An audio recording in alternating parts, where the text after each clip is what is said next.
Hi, everyone. I want to thank you for coming and thank you for waiting for us. We obviously have had some important conference work today that I think delayed all of us, so I appreciate it. I am very honored to be here with my colleague, Senator McCain. Senator Graham, I know, is going to be joining us. Senator Chambliss, who is here with us, as well as Senator Isakson, who I know is also going to be joining with us. And some of our members from the House who have been very strong and passionate about this. We've got Congresswoman Hartzler, Congressman Barber, and Congressman Scott. Most of all, I'm very honored to be here today to welcome Charlie Keebaugh and Master Sergeant retired Tim Stamey. I also want to thank Anthony Brent, a combat experienced JTAC, for being here, as well as a former A-10 pilot. Lieutenant Colonel William Smith, call sign Smitty. So thank you for being here, Smitty. You know, a lot of people inside the Beltway try to pretend to be close air support experts. So it is nice for us today to have some real combat experience, close air support experts here to speak truth to power about the importance of the A-10 when it comes to protecting our men and women in uniform on the ground. The fact that we have people who are here today who come from Florida, Georgia, they really took time out of their own schedules to be here, and it speaks volumes about their commitment to making sure that our ground troops have the support that they need, and to ensure that friendlies are protected on the ground. Let me say briefly to introduce two of our distinguished guests who are here today. Charlie Keebaugh is the president of the Tactical Air Control Party, or the association. The TACP Association represents 1,300 Joint Terminal Attack Controllers, or JTACs, collectively representing unmatched close air support experience.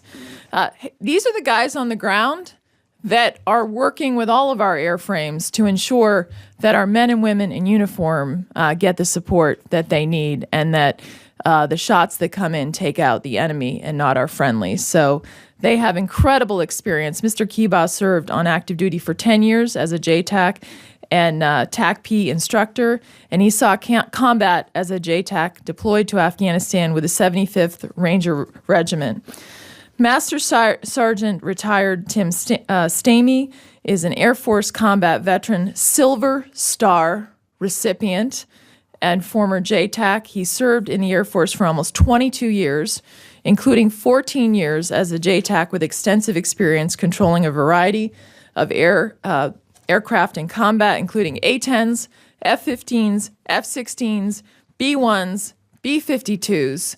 He's seen it all, and he's done it for our country. We're really honored to have him here, and have him to speak about the important role of the A-10 in protecting our troops on the ground.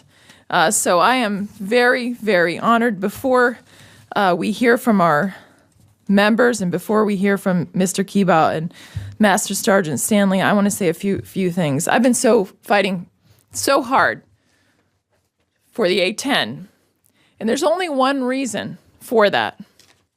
I believe when we send our men and women to fight on our behalf, that they deserve the very best, and we have a responsibility to ensure we can do everything we can to bring them home. There's no doubt that the A-10 is the best close air support platform out there. It's not my words. We've heard it from the Chief of Staff of the Army. I've heard it directly from those who are on the ground in Afghanistan, other difficult places around the world. And so it is very important that we preserve the capacity to give the very best close air support to our men and women in uniform. And I'm very honored to be here to introduce my colleague, Senator John McCain, who obviously has served our nation with such incredible distinction and really truly is someone who has spent his life defending this nation and ensuring that we remain safe. Senator John McCain. Well, thank you, Senator Ayotte. And Senator Ayotte, Failed to mention the fact that she is very familiar with the A-10, as her husband, Joe, is a A-10 Warthog pilot of great distinction. But more importantly than that, Senator Ayotte is one of the best informed and most active members of the Senate Armed Services Committee. I want to thank Senator Graham, Senator Isakson, I believe will be here, our members of Congress, Charlie Keebaugh, Tim Stamey, and all of those who have weighed in so heavily because of their deep concern about our ability to provide adequate close air support for the men and women who are serving. We all know that it's the best platform. There's no doubt about that. The Air Force spent most of this year fighting Congress to retire the A-10. Why they weren't focused on other important issues, I don't know, but this fight is far from over. All I can say is that we are talking about the lives of men and women who are serving in the military. Look back at the unfortunate but completely preventable fratricide incident in June that killed 5 U.S. soldiers and 1 Afghan soldier. Had that been an A-10 providing close air support that day, we might have avoided that tragic friendly fire incident. ISIS is on the move. 10,000 troops still fighting in Afghanistan, Russian troops advancing in the Ukraine. And so we're now, thanks to the Air Force's misguided priorities, trying to take away one of the most effective weapon systems. Look, we have a lot of people who have a lot to say here, so I will stop by just quoting from one of the most respected men in America, our former Secretary of Defense, Robert Gates. He said, "When it comes to predicting the nature and location of our next military engagement since Vietnam, our record has been perfect. We have never once gotten it right. From the Mayaguez to Grenada, Panama, Somalia, the Balkans, Haiti, Kuwait, Iraq, and more, we had no idea a year before any of these missions that we would be so engaged." That's from former Secretary Robert Gates. And so now the Air Force is trying to take the most effective close air support weapon from the inventory with no replacement. Thank you. I'm now honored to introduce Senator Saxby Chambliss, who has been such an important member of the Senate Armed Services Committee and really someone who has strongly stood to preserve the A-10 but for our troops from the beginning. Thanks very much, Senator Ayotte, and thank you for your just dogged support of this weapon system for all the right reasons. And I want to quickly say that, you know, the Air Force is in a tough spot. We all know that. We know sequestration is having a huge impact on the budget, and I'm very confident that under the leadership of John McCain on the Armed Services Committee next year, that we're going to make some corrections in sequestration. The Air Force has basically made their recommendation to Congress on the retirement of the A-10. It's imperative that members of Congress take the information that the Air Force has and make our decision not just based on what the Air Force recommends, but also it's imperative that we take information from those folks who have their boots on the ground. You're going to hear from a constituent of mine, Master Sergeant Tim Stamey, here in a minute. He was a JTAC. He was responsible for directing close air support to the right location for destruction of the enemy. And it's men and women like him that we also have to listen to, and then we have to make an informed decision about weapon systems. And when you talk to folks on the ground, I don't care what branch of the service they come from, but if they've got their boots on the ground, they are dependent on the A-10. The Air Force simply has not had a long-range plan for retirement of the A-10 and bringing in the F-35. What we're saying to the Air Force is, look, we understand you're going to the F-35. We've got too much money invested to do otherwise. It's a great weapon system. But in the meantime, we've got to make sure that whatever venue we're in, and John McCain has hit it on the nose, you tell us where we're going to fight next, we'll tell you what weapon systems we need. But we've been wrong 100% of the time when we try to predict where that's going to be. The A-10 is a needed weapon system as we transition to the F-35, and we would be foolish to retire those airplanes at this point in time. Thank you, Senator Chambliss. It's now my honor to introduce Senator Lindsey Graham, also a member of the Armed Services Committee, who serves himself and very focused on the defense of this nation. Well, the A-10 community owes a great gratitude to Senator Ayotte and McCain, who have been really the leading voices on this, and Senator Chambliss and I are sort of the amen chorus. Out with the old, in with the new makes sense if the new is available to you. The A-10 has stood the test of time. I'll make a prediction. I know where we're going to fight next, in Iraq and Syria. Because if somebody doesn't fight these guys, they're going to continue to win. And there'll be no substitute eventually for an American ground component. And you've got the helicopter fleet. Attack helicopters are great. You have a lot of fast-moving airplanes that are great. But the A-10 is right in the middle. It's a flying tank that can hover over the target and deliver a punch. I tell you who would love to retire the A-10. That's the enemies of this nation. When they hear that thing coming, they try to get out of the way. So we're going to fight the Air Force because it's budget-driven. I'm convinced if we had an appropriate budget for the United States Air Force and other branches of service, we would not be having this discussion. We're doing this because of a budget, not because things have changed in terms of the world being safer and there's no need for the A-10. So this new Congress, here's my statement to my colleagues. We're not going to strip the military of what they need because we made poor budget choices. Thank you very much. Thank you, Senator Graham. And there have been so many good people fighting to ensure that our troops have what they need in the House side, and I'm honored to introduce Congressman Barber. Well, thank you very much, Senator Ayotte, and thanks too to Senator McCain. Your fight, Senator, has been unwavering to make sure that our men and women who fight on the ground are properly protected. And now with the incoming chairman of the Armed Services Committee's determination, as he said just one day after the election, to keep the A-10 flying, I feel very confident that we will do that. I also want to thank Charlie Keebaugh and Master Sergeant Tim Stamey for being with us today. Their direct knowledge of how this plane works is very critical. As many have said today, and as the House and Senate has said loudly and clearly, our ground troops deserve the very best protection, very best close air support that we can provide to them. It shouldn't be budget-driven. It has to be driven by the needs of our troops. And when I talk to soldiers who have come home from Afghanistan and Iraq and who work in my district at Fort Huachuca, they say over and over again, keep the A-10 flying. I was in Afghanistan a few months ago, and I asked our Marines and our Army personnel there, if there's one thing that I could do as a member of Congress to help you in this battle, what would it be? And repeatedly they said, keep the A-10 flying. They know its worth. There is no other fixed-wing aircraft that's proficient or as effective as the A-10. We know it works. And there's no other aircraft ready and capable of taking its place with our men and women who are still in combat. We absolutely cannot, we must not allow the A-10 to be grounded. So where do we stand? I think the Congress already has spoken very clearly. Both the Senate and House Armed Services Committee have authorized funding for the A-10. Both committees have passed prohibitions against the divestment, and the House soundly rejected the idea of placing the A-10 into any type of storage. We won a major battle.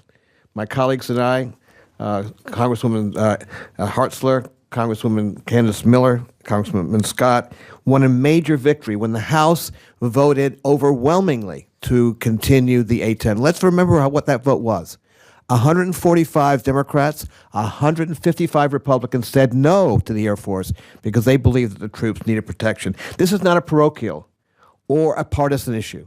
This is a bicameral, bipartisan issue, and we're going to prevail. And I just want to say to the Air Force, any move by the Air Force to lessen the prohibition language or set up a false fight between supporters of the A-10 and supporters of the F-35 is going against congressional intent. Let me repeat that.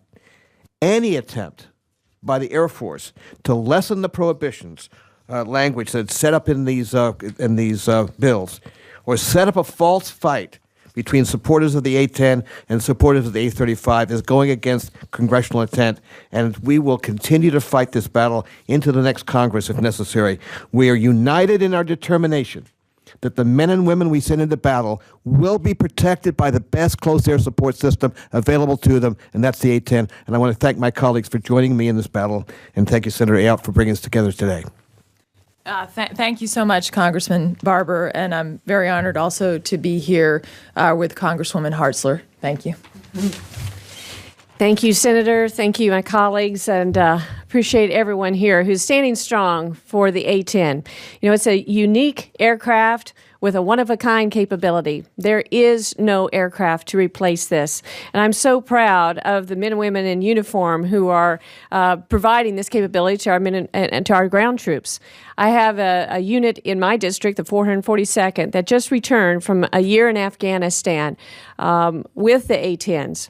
They were flying 24/7 operations. They came back with bullet holes in their A-10s. They saved lives. And our Air Force deems that it's still important in the Afghanistan conflict to have this aircraft, yet on the other hand, they're trying to divest it. It is wrong. We need to keep this capability, and that's why we've worked so hard in the House and in the Senate to keep it in the NDAA. We have spoken clearly. We are representatives of the people. We talk to the troops. We talk to those who fly this aircraft. We understand its importance. We found funding for it. And now we will not accept anything less than maintaining it for at least another year in this NDAA. And so I'm proud to stand here with my colleagues on behalf of this very important asset for our military, and hope and pray that it will prevail for the future of our security. Thank you. Thank you so much. And now I'm honored to introduce Congressman Scott, also a strong advocate for the A-10. Thank you. Thank you, Senator. And, Secretary Hagel and General Dempsey are testifying before the Armed Services Committee right now about the potential actions in Iraq, Syria, and other areas of the Middle East.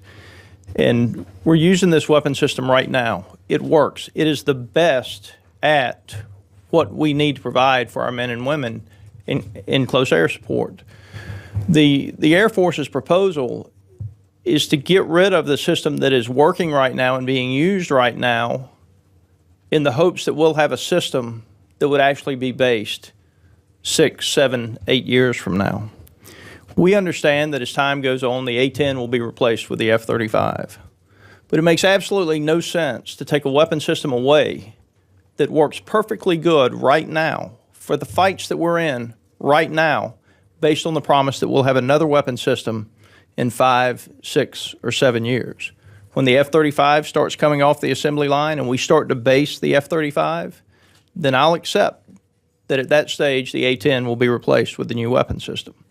I represent Moody Air Force Base, home of the 23rd Wing, 2 squadrons of A-10 Warthogs. I get the opportunity to see them fly through the air. And I can tell you, that weapon system is intimidating to our enemies. I am proud when I have my wife and my kid with me to talk about the A-10 and what it does and the cover that it provides and the men and the women that it saved. Now, this decision from the Air Force, I think they will tell you, is being budget driven. This is not something that they want to do. It's something that's being forced on them by an administration that's forcing unreasonable cuts on our military and the men and women that are out there serving this country. I want to thank Senator Ayotte for her support. I want to thank my colleagues from the House for their support of this system. And as Congressman Barber said, this has been a broad, bipartisan issue where we are all supporting the men and women that are out there on the front line and standing up for this weapon system. With that, I'd like to turn it back over to you, Senator. Thank you. Thank you, Congressman Scott. Now it's really my honor to introduce Charlie Cuba. As I said earlier, he's the president of the Tactical Air Control Party Association, which represents 1,300 JTACs. These are the people on the ground that see what the close air support does. They're there working with our troops, and I'm really honored to have Mr. Cuba here today. Thank you. Thank you, Senator. First off, Senator Ayotte, you and your staff are amazing. We know that you guys understand the importance of this issue. It will save lives. So we thank you for your efforts. Members of Congress and the Senate, same to you. We thank you guys for your efforts. Senator McCain, I saw him speak at Colonel Bud Day's funeral last summer in Fort Walton Beach. Colonel Day is a Medal of Honor recipient. So to hear his explanation of their relationship, it was completely life-changing, and it's something I won't forget. As Senator Ayotte said, I'm Charlie Keebaugh. I'm the president of the TACP Association. I served on active duty for 10 years. I've now been out 10 years. I've been the president of the TACP Association since 2010. Since then, we've raised about $1 million for the families of our fallen. And of course, this issue, we're very concerned about it because we don't want to have to raise money for more families of our fallen. So today I speak to you from the standpoint of the president of the TACP Association. We've got 1,300 guys on active duty and in the Air National Guard serving as JTACs. As you can imagine, they've been asked to not speak on the issue. We've also got about 2,000 former JTACs that are now retired or out of the service. So collectively, we've got hundreds of years of combat experience, and we are the largest group of JTACs on the planet. Hopefully everyone here knows what a JTAC is. It's a Joint Terminal Attack Controller.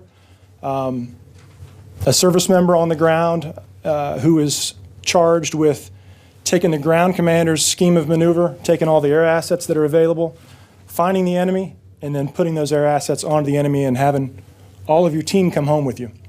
In Afghanistan, I was, I think, 25 years old, a lone Air Force guy attached to the 2nd Ranger Battalion, so often out with a team of 8 to 10 guys. Thankfully, all my brothers came home. We had great support from A-10s and other assets. But it's truly a game changer to have the A-10. And I love Senator Graham's statement. The enemy would absolutely love the A-10 to go away. They're probably building campaign posters right now as we speak. So the mission of the TACP Association is to remember the fallen, honor the living, and aid our brothers in need. And we view this issue as aiding our brothers in need, which would be the guys on the ground. It's, again, like I said, it's a game changer to have the A-10 overhead. This is the first time we've actually spoke publicly about the issue. Obviously, the first time I've been invited here to Washington, D.C. to talk about it, but we are compelled to take action at this point. Knowing the status of the world and our brothers and our friends that are being sent downrange, they deserve to have the support that they need to do their mission. On behalf of the association today, we're submitting letters to Secretary of Defense Hagel and the Secretary of the Air Force, James. The letters are available. I hope you've all had a chance to read them. We're also sending letters to the chairman and ranking members of the House and Senate Armed Services Committees. You've probably heard a lot of people say the A-10 can be replaced by F-16s, F-15s, B-1s, B-52s. I can tell you the people who are saying that have probably never been shot at, number one. Number two, they've probably never been on a battlefield and had to employ that asset and look up in the sky and see a stack of 10 different types of airframes and have to choose what they want. As Sergeant Stamey will tell you, it's a very routine occurrence to send everybody else back to the top of the stack, bring the A-10 in, because you need something efficiently to take out the enemy, and that's exactly what the A-10 does.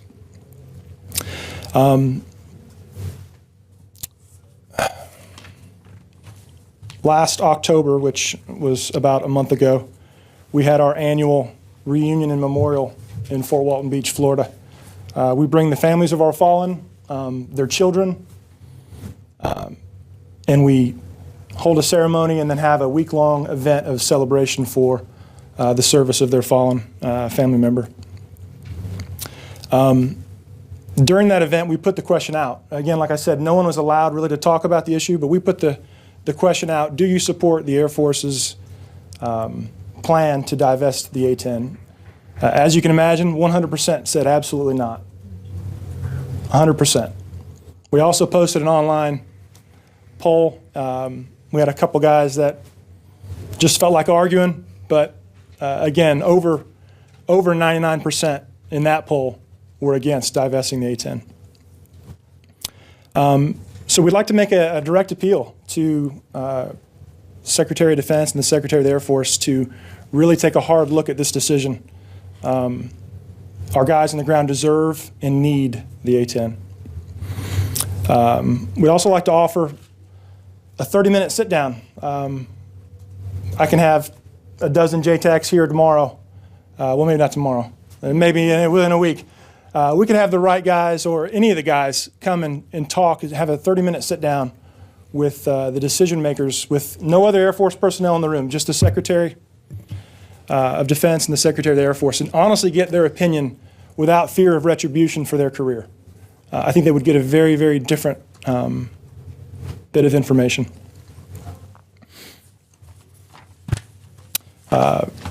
In closing, we just celebrated Veterans Day.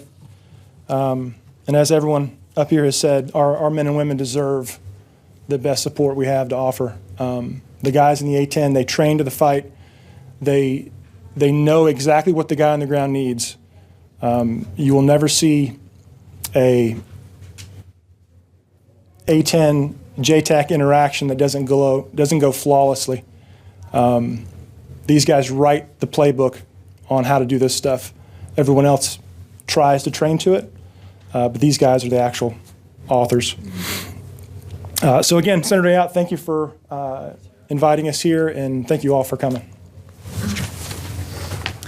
I want to thank Charlie Kebaugh for sharing his time with us today, and I'm very honored to introduce Master Sergeant retired Tim Stamey. As I've already said, he is an incredible Air Force combat veteran. We're so grateful for his service. He's a Silver Star recipient and former JTAC.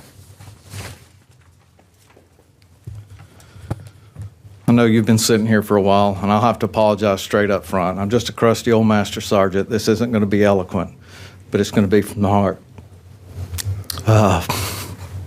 Thank you so much for everything the senators and stuff here are doing, and I urge all the other senators and representatives to do the same thing.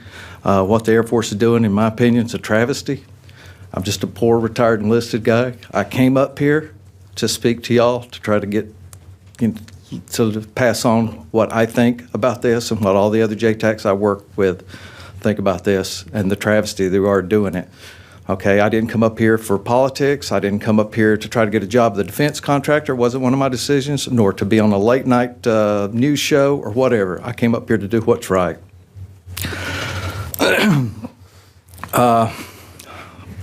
Like she said, I'm retired Air Force Master Sergeant Tim Stamey. I was one of the first JTACs into Afghanistan after 9/11. I was one of the guys initially anyway, running around with a beard, long hair, riding horses.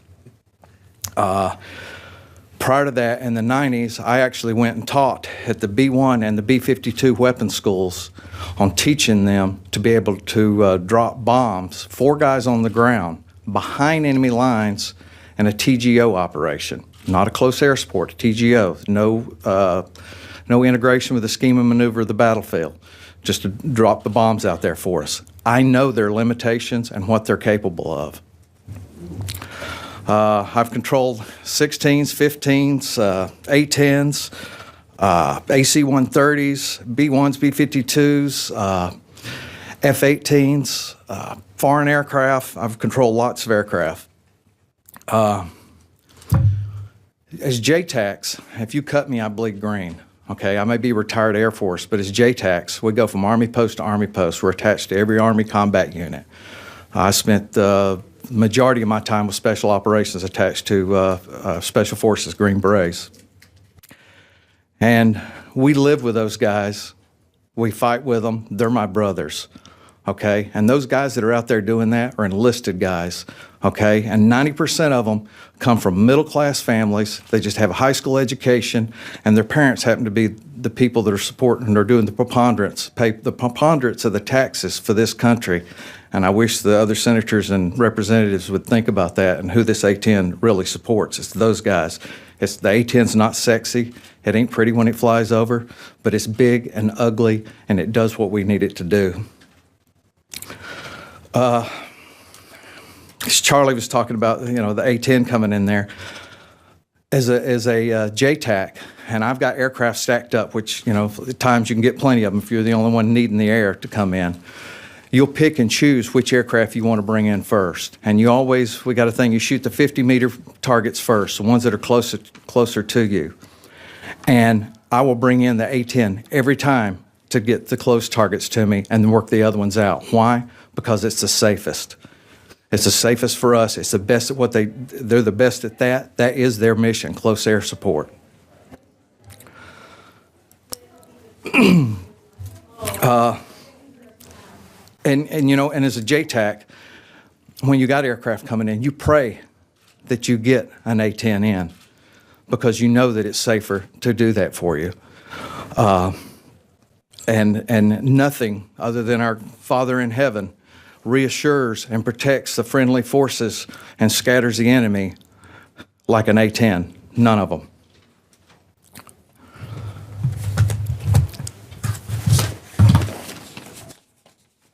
I warned you, I'm not eloquent.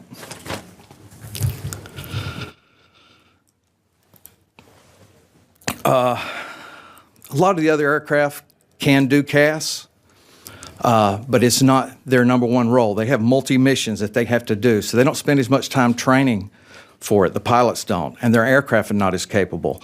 The A-10 has a titanium tub which protects the pilot. The jets are situated over the rear horizontal stabs, okay, to protect it from being shot down with bullets coming in. It has a GAU-8 Avenger 30-millimeter cannon. And the other fighters that do have guns shoot this. This is what the A-10 shoots. It's a tank killer. It can take out any armor in the world. It is awesome. Now, if you've got guys in trenches, and these places we go to, these people have been fighting for hundreds of years. They've got trenches and spider holes and stuff dug everywhere. And you can have a bomber come over and drop all these bombs. They hit the ground, they blast, and the shrapnel goes over the top of them. But that A-10 can get down in the dirt, and he can strafe those trench lines. And I know this ain't what you want to hear, but you know what? Combat isn't what anybody wants to see or hear. But when you're out there and you're getting shot at, and everything's going to crap, people talk, oh, you can use a B-1 with JDAMs. I tell you what, you tell me how many guys can give you accurate coordinates when they're just trying to stay alive and the bullets are flying over. I'd rather have an A-10 pilot who's used to this coming in, and he can talk to me, and he can work with me, and he can assess the situation. That's what they're trying to do.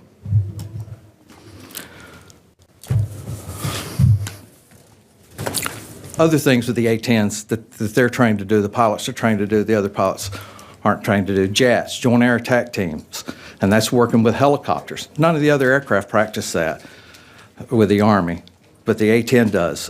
Flying with NVGs, night vision goggles. I've flown in F-16s before. You try to see something on the ground flying at those speeds, you can't do it. It's a blur. But the A-10, he can sit up there, he can fly low and slow. They'll tilt over and fly like this so they can see out the cockpit. And not only that, instead of showing up with 20 minutes of playtime, for you to 20 minutes of playtime is how much time that he has to spend with you before he's out of fuel, bingo, and has to RTB, return to base. A-10 shows up, he's going to have 50 minutes to an hour of loiter time. That's huge.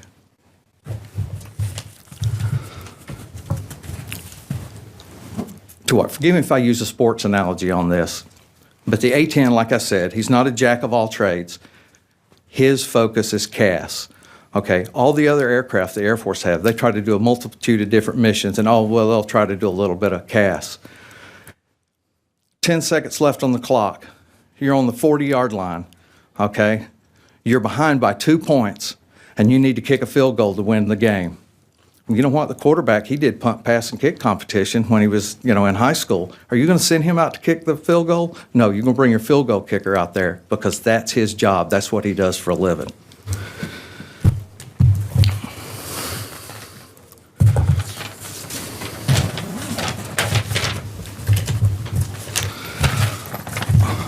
The Air Force says it can't afford the A-10. We can't afford to lose the A-10. The A-10 is the cheapest aircraft to maintain, CAS aircraft to maintain. So the fact they say they can't afford it, that's bull crap. Excuse my language.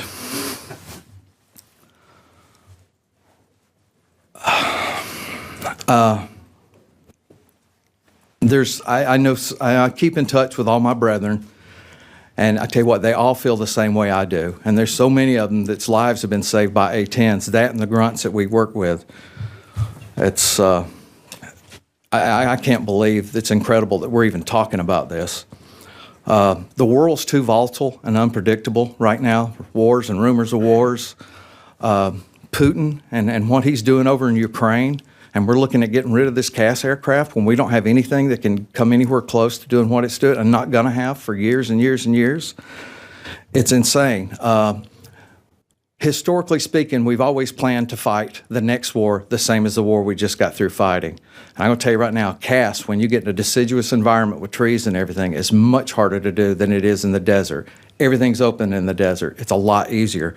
But what if we end up going to war in Eastern Europe again? We've already got rid of the A-10 squadron we had over in Europe, so we don't have them there to defend NATO. It's gone. South Korea, the Air Force is looking at getting rid of the A-10 squadron in South Korea next year. Really? Is North Korea no longer a threat?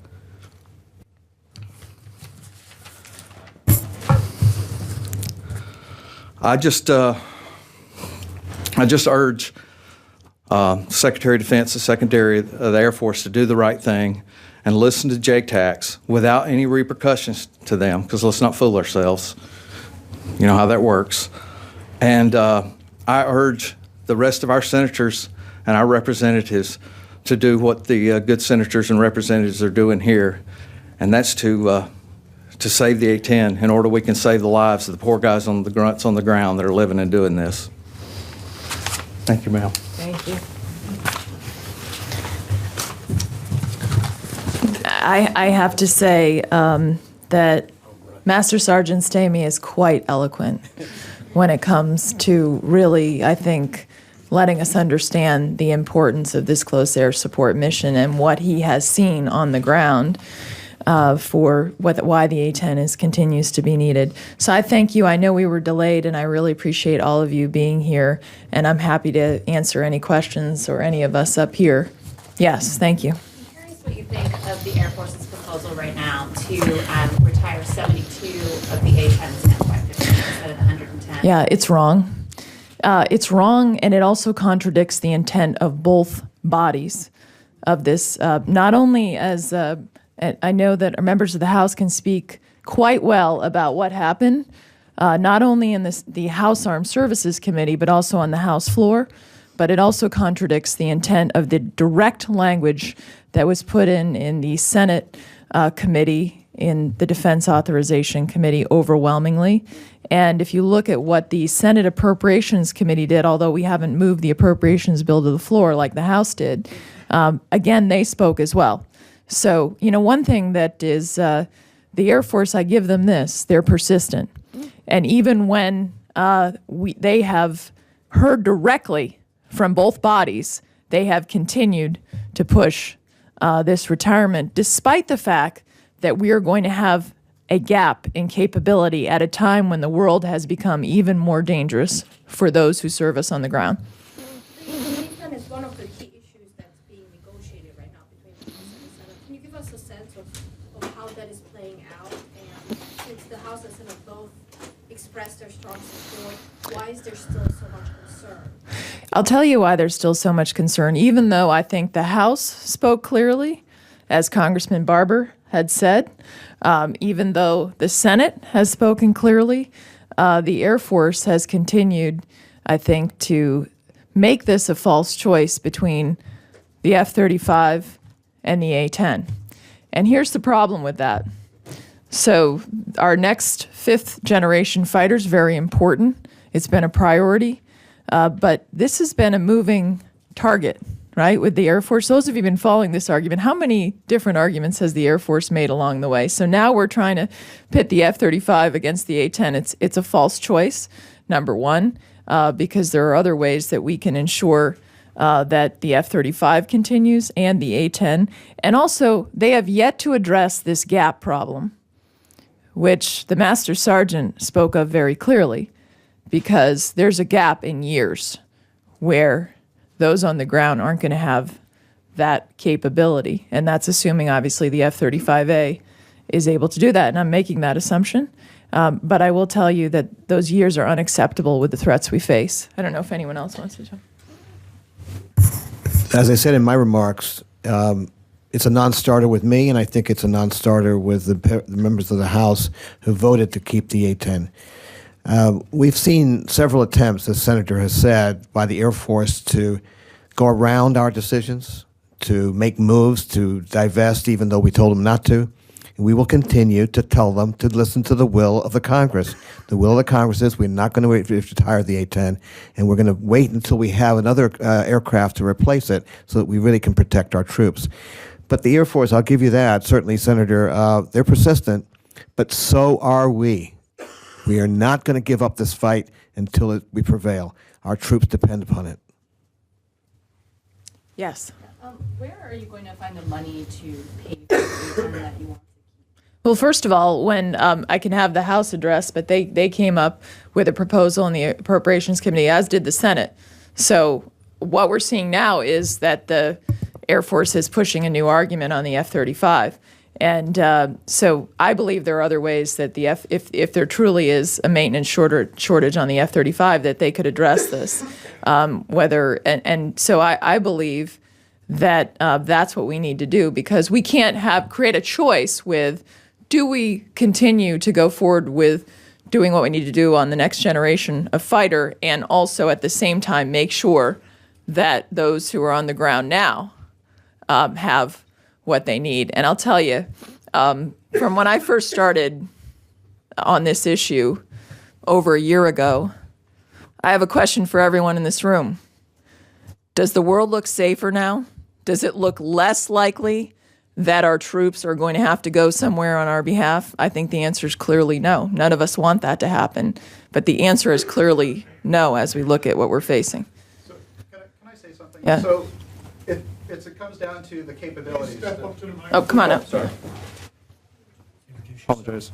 My name is Anthony Brent. I'm a retired JTAC. It comes down to basic numbers and capabilities. The A-10 aircraft is a single-role aircraft, and it's phenomenal in its capability and its role. All the other aircraft we've talked about this morning have all been multi-role, so jack of all trades, master of none, correct? The A-10 is a master of its trade. So when you talk about replacing it, that's fine, replace it. But have the capability to replace it coming online before you get rid of the old A-10. And the problem is when you have a multi-role aircraft, so let's put it simply, the A-10, if I wanted to replace it, I'm going to replace it with 3 F-35s because of the capability of carrying, fuel, loiter time. So if I want to replace one A-10, I'm going to have to replace it with 3 of the 35s.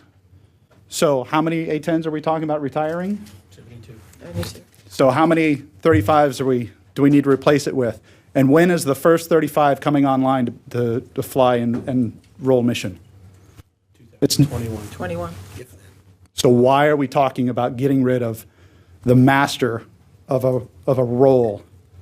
It's ridiculous. Yeah. Thank you. And also I would add, it's the lowest cost per flying hour of any of our fighters.